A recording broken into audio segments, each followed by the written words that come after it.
दोस्तों वक़्तु मौजूदु हिन वक़्तु असां हिते फॉरेन हॉस्टल जेका आहे शालती यूनिवर्सिटी में बीठा आहियूं ऐं मूंसां गॾु सिंधिया तमामु हिकिड़ा भलोड़ दोस्त आहिनि, अदीब आहिनि, दानिश्वर आहिनि, साईं अमर इकबाल साहिबु। साईं छा चवंदो? साईं अॼु असां हिते लतीफ़ यूनिवर्सिटी में आयासीं ऐं सचल चेयर जे तरफ़ां हिकिड़ो लेक्चर प्रोग्राम हुयो, रथियल हुयो, जंहिंमें नामियारे स्कॉलर अख्तर दरगाही साहिबु सचल साईं जी घड़ोलीअ जे हवाले सां पंहिंजो इंतिहाई शानाइतो लेक्चर ॾिनो ऐं डॉक्टर महर ख़ादिम साहिबु सचल चेयर जो हिन वक़्तु डायरेक्टर आहे, हुनजी मेज़बानी में हीउ प्रोग्राम थियो जी। ऐं वाइस चांसलर जनाब ख़लील डॉक्टर ख़लील अहमद इबू पोटर साहिबु उन्हनि इन जी सदारत कई ऐं तमामु घणे दिलचस्पीअ सां हीउ लेक्चर ॿुधो हुयो। शागिर्दनि, उस्तादनि, अदीब, शाइर बि ॾिनो हुया, सो असांखे ॾाढो मज़ो आयो।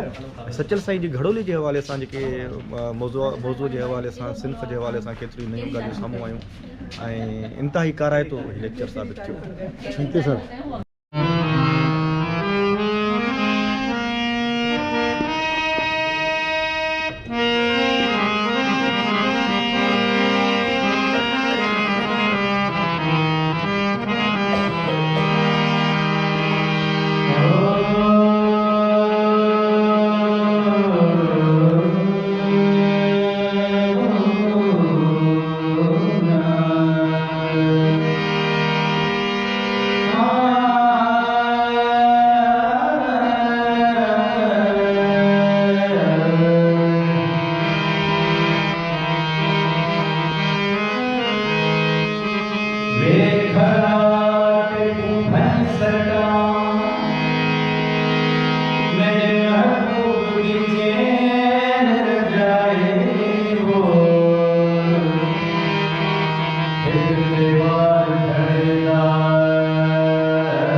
छूने वाली